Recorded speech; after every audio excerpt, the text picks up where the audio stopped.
Ladies and gentlemen, welcome back to the channel. We are standing on the precipice of history today. The tennis world has turned its eyes to the gleaming hard courts of Doha, Qatar, and for the first time in a long time, the headlines aren't just about the established titans of the tour. They aren't just about the Swiateks or the Sabalenkas. Today, the headlines are screaming the name of a 20-year-old prodigy from the Philippines who has just shattered the glass ceiling of the WTA tour. We are talking about Alexandra Eala. The news coming out of the Middle East right now is nothing short of electrifying. All of Qatar is in a state of absolute shock. The draw is out, the brackets are set, and the narrative has shifted from a simple tournament entry to a potential Cinderella run of epic proportions. Breaking news right here, right now. Alexandra Eala has officially secured her spot in the main draw of the Qatar Total Energies Open, a WTA 1000 event. But that is not the whole story. That is just the tip of the iceberg. The real story, the one that has sent shockwaves to the tennis community and has the Filipino fans in Doha absolutely buzzing, is the nature of her entry and the terrifying, exhilarating path that lies before her. We are looking at a draw that includes not one, but two Grand Slam finalists lurking in her immediate section. This is a baptism by fire. This is the moment where potential meets the harshest reality of the professional tour. Let's break down exactly why this is such a monumental shock to the system. For years, we have watched Alex Eala grind. We have watched her fight through the ITF circuit. We have watched her battle in the qualifiers of Miami and Madrid, scraping for every single ranking point, begging for wild cards, hoping for a chance to just step onto the same court as the world's best. We have seen the grit, we have seen the tears, and we have seen the slow, steady climb. But today, the narrative changes. Today, for the first time in her young career, Alex Eala enters a WTA 1000 event not as a charity case, not as a wildcard recipient, but on her own merit. This is the shock that is reverberating through Doha due to a stunning run in Abu Dhabi just days ago, where she climbed to a career-high ranking of world number 38, combined with sudden cascade of high-profile withdrawals from top stars. Eala has bypassed the grueling qualifying rounds entirely. She is in the big show. She is in the main draw directly. And the tennis gods, in their infinite wisdom and cruelty, have placed her in one of the most loaded, dangerous, and storyline-rich sections of the entire bracket. The headline says it all. Two Grand Slam finalists will meet. This refers to the absolute gauntlet that is formed around Eala's debut. While she opens against a qualifier, a match that is a trap in itself. Looming immediately in the second round is a potential nightmare matchup against Karolina Muchova, the 2023 French Open finalist and one of the most crafty, dangerous players on the planet. And if she survives that, Danielle Collins, a fiery American and Australian Open finalist, could be waiting in the wings. This is not a soft landing. This is not a welcome to the tour handshake. This is a collision course with the absolute elite of women's tennis. The atmosphere in Doha is reportedly feverish. You have to understand the demographics here. The Filipino community in the Middle East is massive, passionate, and hungry for a sporting hero. When Eala steps onto that court on Sunday, it will not feel like a neutral venue.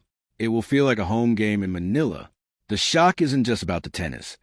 It's about the sudden realization that the Qatar Open has inadvertently become the center of a national movement.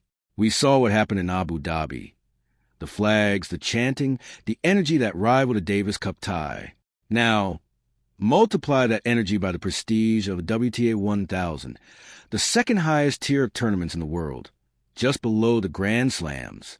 We are witnessing the convergence of preparation and opportunity. Eala's performance in Abu Dhabi, specifically that miracle comeback against Alexandra Sasnovich where she clawed back from a set down, proved that she has the mental fortitude to handle the big stage. But a WTA 1000 is a different beast. The points are bigger. The prize money is life-changing, and the margin for error is non-existent. Why is Qatar shocked? Because nobody expected this specific scenario. The withdrawals of Jessica Pegula and Madison Keys were sudden. The decision by Aryna Sabalenka to opt out was a curveball. These absences created a vacuum, a sudden opening the draw that Eala, positioned perfectly at her new ranking, slid right into. It's the kind of luck you earn. It's the kind of destiny that feels written in the stars. But let's be clear. The shock also comes from the daunting reality of her opposition. To have Grand Slam finalists surrounding a debutante is the ultimate test. It is a trial by combat. This introduction serves as your wake-up call. If you thought the Australian Open was the end of the tennis excitement for the early season, you were wrong. The Middle East swing has just delivered its most compelling storyline.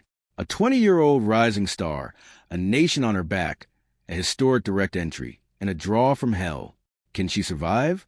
Can she shock the world again? Or will the experience of the Grand Slam veterans prove too much? Buckle up. We are about to dive deep into every single angle of this story. We are going to analyze the mathematics of her ranking rise. We are going to dissect the game styles of her potential opponents. We are going to look at the history of Filipino tennis to understand the magnitude of this moment. And we are going to ask the big question: is Alex Eala ready to become a legitimate contender at the WTA 1000 level? The stage is set in Doha. The players are ready. The world is watching. Let's get into the analysis. I will provide you with a news title and some key news segments. Please create a highly professional, extensive news script for a YouTube video. Let's begin the deep dive analysis. We have to start by peeling back the layers of what just happened in Abu Dhabi, because without understanding the context of the last 72 hours, you cannot appreciate the magnitude of this moment in Qatar. We need to talk about momentum. In professional tennis, momentum is a tangible currency. It is more valuable than prize money. It is more valuable than endorsements. Momentum is the difference between a ball hitting the tape and falling back, or hitting the tape and dripping over for a winner. Alex Eala arrives in Doha carrying a level of momentum that is frankly terrifying for anyone who has to play her. Let's rewind to the Abu Dhabi Open, a WTA 500 event. This was a precursor, the warm-up act. But for Eala, it became a career-defining battlefield. She entered that tournament looking to prove that her rank was not a fluke. She left to having proven that she is a fighter of the highest order. The match against Alexandra Eala is one that will be replayed in coaching clinics for years to come. Eala was down. She was out. The scoreboard was grim. She had lost the first set 2-6. She was struggling with the pace, struggling with the depth of Sasnovic's shots. The doubters were already typing their tweets. But then, something shifted. We saw the Eala gritty style emerge. She didn't just start hitting the ball harder. She started hitting it smarter. She used a lefty spin, that wicked southpaw advantage, to open up the court. She fought back to take the second set 6-4. And then the decider, a 7-6 tiebreak victory in the third set that lasted nearly 3 hours. That match was a catalyst. It was a spark, although she eventually fell in the quarterfinals to Ekaterina Alexandrova, a player who is currently playing top 10-level tennis. The damage was done in the best possible way. The points she accrued from that quarterfinal run pushed her live ranking up to number 38 in the world. Number 38. Let that number sink in. For a player from the Philippines, a country with a rich sporting culture but a limited history in top-tier tennis singles, number 38 is stratospheric. It is rarefied air. And it is precisely this number, this magical integer, that unlocked the door to Qatar. Now, let's transition to the mechanics of this shock entry into the Qatar Total Energies Open. Usually, a player ranked 38th would be on the bubble for a seated position or comfortably in the main draw of a standard tournament. But at WTA 1000, these are the mini slams. The fields are incredibly dense. The cutoff for direct entry is often brutal. However, the shock the headline refers to is a perfect storm of circumstances. First, the withdrawals. We have confirmed reports that world number 1 Aryna Sabalenka has opted out. We know that the Americans Madison Keys and Jessica Pegula have withdrawn. These are heavy hitters. These are players who consume spots at the very top of the draw. When they step out, everyone else shifts up. Eala, sitting at that new career high of 38, was the prime beneficiary. This is a critical distinction to make. Alex Eala did not ask for a spot in this tournament. She took it. In previous years at the Miami Open or the Madrid Open, we celebrated when she received a wild card. A wild card is a gift, an invitation based on potential, marketing, or agency connections. It is a welcome to the party. Please don't break anything past. A direct entry? A direct entry is a statement. It says, I belong here. My points say I belong here. My results say I belong here. This is her debut as a rightful member of the WTA 1000 elite field. That psychological shift for a player is massive. She isn't playing with house money anymore. She is playing with her own earnings. But now we must look at the draw. The two Grand Slam finalists aspect of the news is where the excitement turns into anxiety. The draw ceremony in Doha was a tense affair, and when Eala's name was pulled, it landed in a section of the bracket that can only be described as a minefield. Let's look at the immediate hurdle. Round 1, a qualifier. On paper, this sounds manageable. Oh, it's just a qualifier, the casual fan might say. But in a WTA 1000 event, a qualifier is often a top 50 talent who just had a bad month, or a former top 20 player coming back from injury. The qualifiers in Doha are battle-hardened. They have already played 2 matches on these specific courts.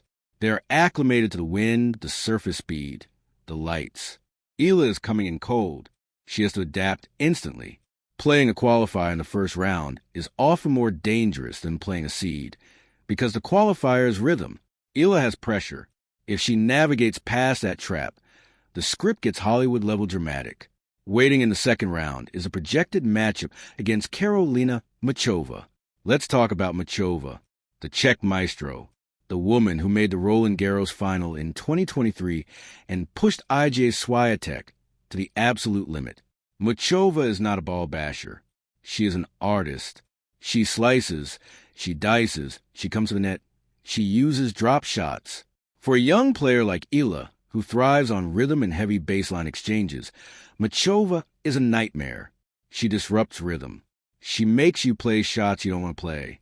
This potential round 2 clash would be a litmus test for Eala's tennis IQ. Can she solve the puzzle of Muchova? It's a matchup of the lefty power versus the all-court versatility.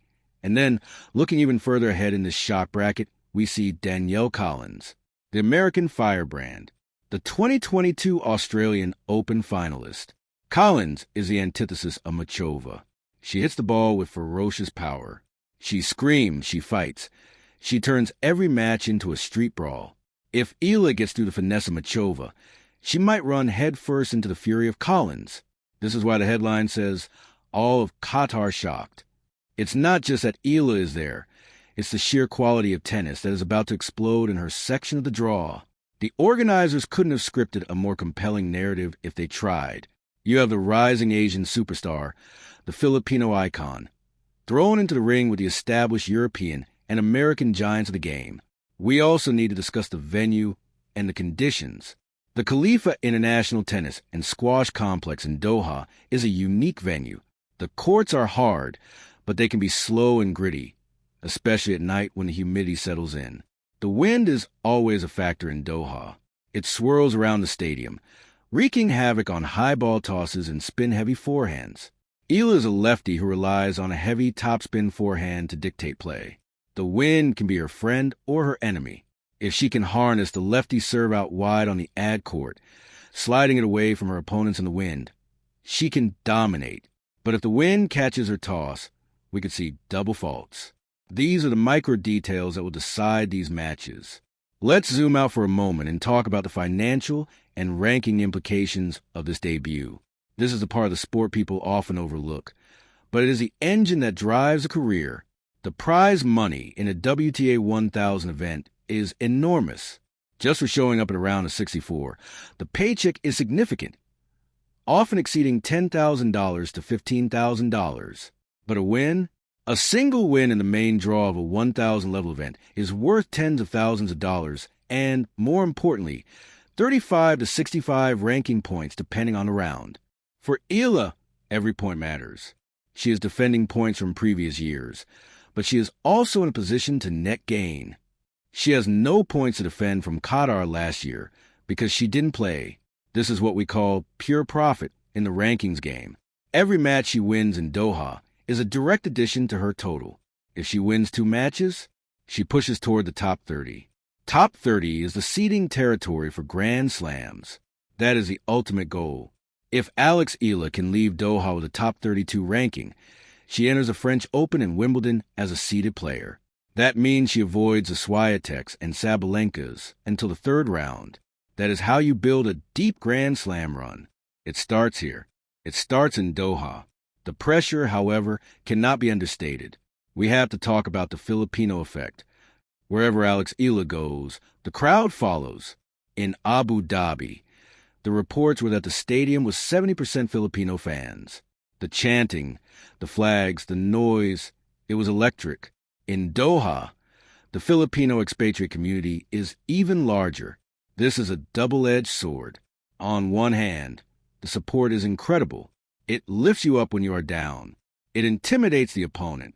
But on the other hand, the weight of expectation is heavy. Every unforced error draws a collective gasp.